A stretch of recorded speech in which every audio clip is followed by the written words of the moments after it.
तव कथामृतं तप्तजीवनं कविभिरीडितं कल्मषापहं श्रवणमङ्गलं श्रीमदाततं भुवि गृह्णन्ति ये पुरिता जनाः।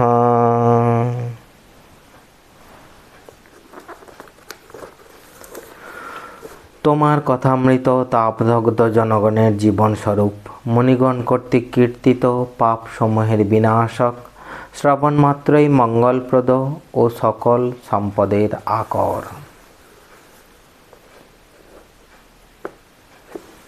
290 পৃষ্ঠায় আমরা আগের দিন পড়েছি, ঠাকুর বলছেন যে ব্যাকুলতা না থাকলে হবে না।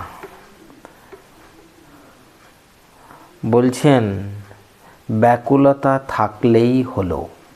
ঠাকুরের ভাষায় উনি বলছেন, এক বই তো দুই নাই, যে যা বলে যদি আন্তরিক ঈশ্বরকে ডাকে তার কাছে নিশ্চয়ই পৌঁছিবে, ব্যাকুলতা থাকলেই হলো।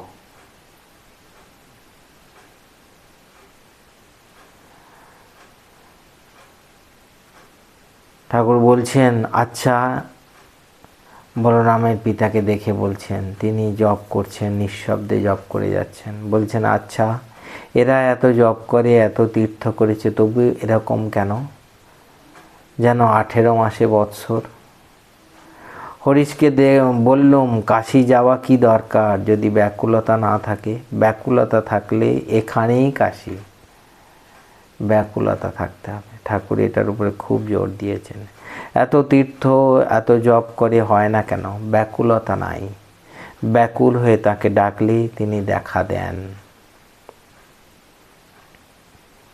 ঠাকুর এখানে শ্রীকৃষ্ণের গল্প করেছেন। তারপর পরের পরিচ্ছেদে 32 পরিচ্ছেদ, দক্ষিণেশ্বরে কোজাগর লক্ষ্মী পূর্ণিমা 1883। রাখাল, বলরামের পিতা, বেনিপাল, মাস্টার, মণিমল্লিক, ঈশান, কিশোরী অর্থাৎ গুপ্ত প্রভৃতি সঙ্গে। আজ মঙ্গলবার 16ই অক্টোবর 1883, 30শে আশ্বিন। বলরামের পিতা মহাশয় অন্যান্য ভক্ত উপস্থিত আছেন।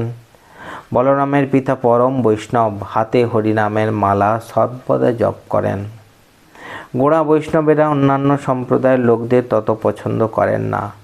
বলরামের পিতা শ্রীরামকৃষ্ণকে মাঝে মাঝে দর্শন করিতেছেন। তাহার ওই সকল বৈষ্ণবের মতো ভাব নাই, বৈষ্ণবের ন্যায় ভাব নাই। ঠাকুর বলছেন, যাদের উদার ভাব তারা সব দেবতাকে মানে, কৃষ্ণ, কালী, শিব, রাম ইত্যাদি। বলরামের পিতা, হ্যাঁ, যেমন এক স্বামী ভিন্ন পোশাক। শ্রীরামকৃষ্ণ, কিন্তু নিষ্ঠা ভক্তি একটি আছে। গোপীরা যখন মথুরায় গিয়েছিল তখন পাগড়ি বাঁধা কৃষ্ণকে দেখে ঘোমটা দিলে আর বললে, ইনি আবার কে? আমাদের পীত ধরা মোহনচূড়া পরা কৃষ্ণ কোথায়? হনুমানেরও নিষ্ঠা ভক্তি। দ্বাপর যুগে দ্বারকায় যখন আসেন, কৃষ্ণ রুক্মিণীকে বললেন, হনুমান রামরূপ না দেখলে সন্তুষ্ট হবে না, তাই রামরূপ ধরে বসলেন। কি অবস্থা! ভক্তের জন্য ভগবান কি না করতে পারেন। যে হনুমান ভক্ত, রামকে তিনি ভালোবাসেন, তাই তিনি রামরূপ দেখতে পছন্দ করবেন এবং রামরূপ তার জন্যে শ্রীকৃষ্ণ নিজে রামরূপ ধরে তার জন্য বসে আছেন। ভক্তের সঙ্গে ভগবানের কি ধরনের সম্পর্ক! ঠাকুর শ্রীরামকৃষ্ণের অদ্ভুত অবস্থা, নিত্য লীলা যোগ। ঠাকুর বলে যাচ্ছেন, কে জানে বাপু, আমার এই রকম অবস্থা, আমার এই একরকম অবস্থা। আমি কেবল নিত্য থেকে লীলায় নেমে আসি, আবার লীলা থেকে নিত্যে যাই। নিত্য মানে কি? তিনি সেই পরমহংস, সেই সচ্চিদানন্দ ব্রহ্ম, তিনি নিত্য। আর লীলা মানে কি, যে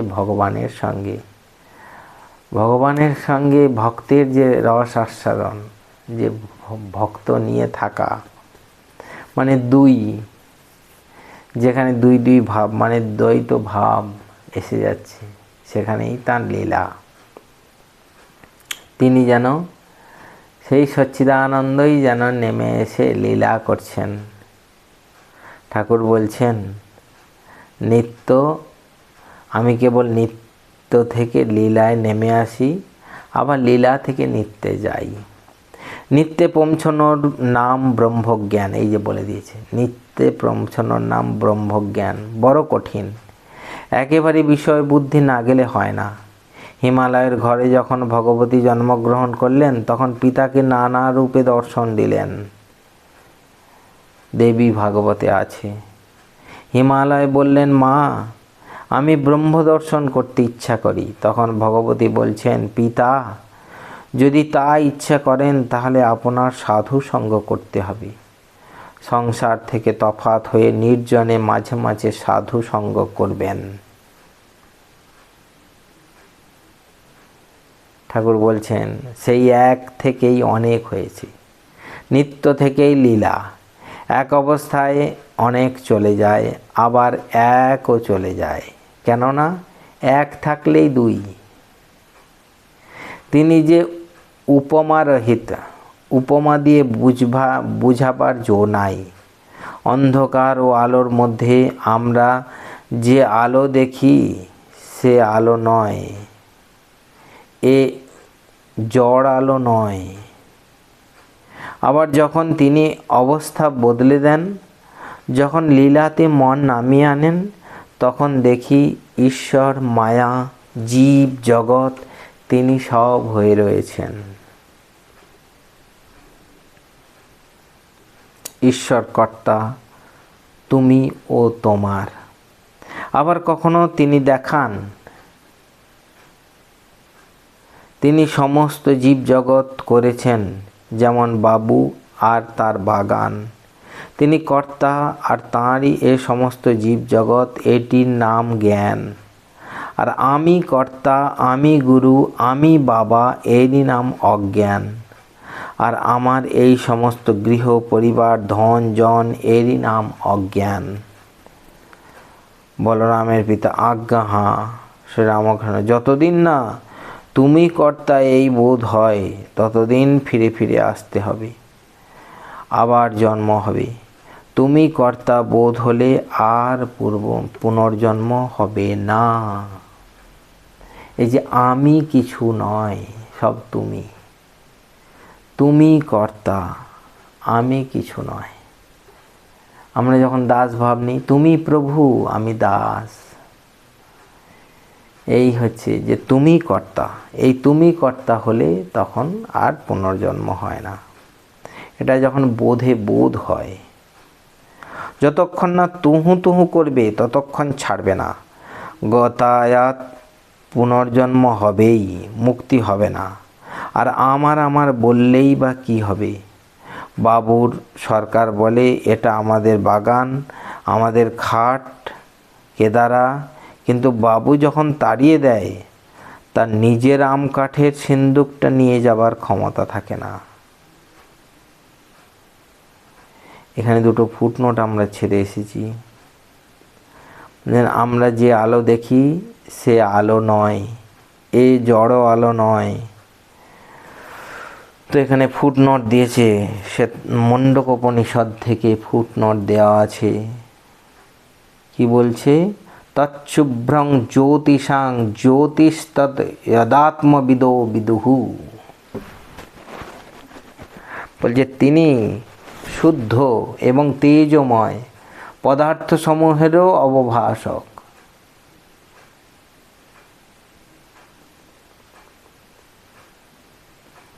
বলছেন, যাহারা আত্মজ্ঞানী, তাহারাই মাত্র তাহাকে জানেন।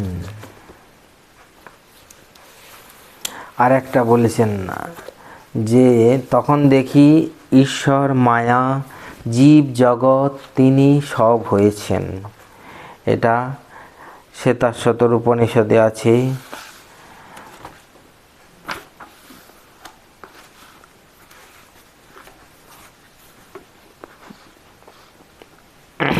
এখানে দিয়েছেন ত্বম জাতো ভবসি বিশ্বতো মুখঃ। পুরো শ্লোকটা হচ্ছে ত্বম স্ত্রী ত্বম পুমানসি ত্বম কুমার উত বা কুমারী ত্বং জীর্ণ দণ্ডেন বঞ্চসি ত্বং জাতো ভবসি বিশ্বতো মুখঃ। যে তুমি নারী, তুমি নর, তুমি কুমার ও কুমারী, তুমি জরাগ্রস্ত হইয়া দণ্ড সহায়ে স্খলিত পথে চলো এবং তুমি জাত হইয়া নানা রূপ ধারণ করো।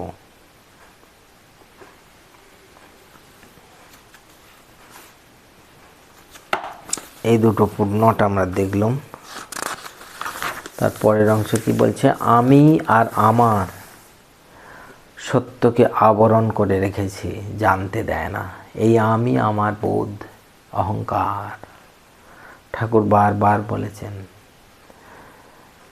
যে আমি আমার সত্যকে আবরণ করে রেখেছে। অদ্বৈত জ্ঞান ও চৈতন্য দর্শন, অদ্বৈত জ্ঞান না হলে চৈতন্য দর্শন হয় না।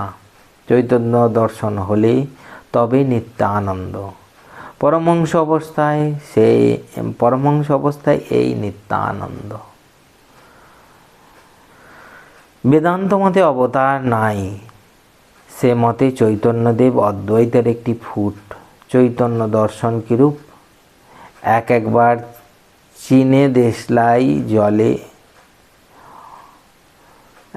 চীনে দেশলাই জেলে অন্ধকার ঘরে যেমন হঠাৎ আলো। চৈতন্য দর্শন কিরূপ? না, একবার চীনে দেশলাই মানে এখনকার যে দেশলাইগুলো আমরা দেখি, আগেকার দিনে হয়তো ছিল না সেগুলো, ফস করে জ্বাললেই জ্বলে যায়। সেটা বলছেন চীনে দেশলাই জেলে অন্ধকার ঘরে যেমন হঠাৎ আলো ফস করে জ্বলে যায়। অবতার বা মানুষ রতন, ভক্তিমতে অবতার। কর্তা ভাজা মেয়ে আমার অবস্থা দেখে বলে গেল, বাবা ভিতরে বস্তু লাভ হয়েছে, অত নেচো টেচো না।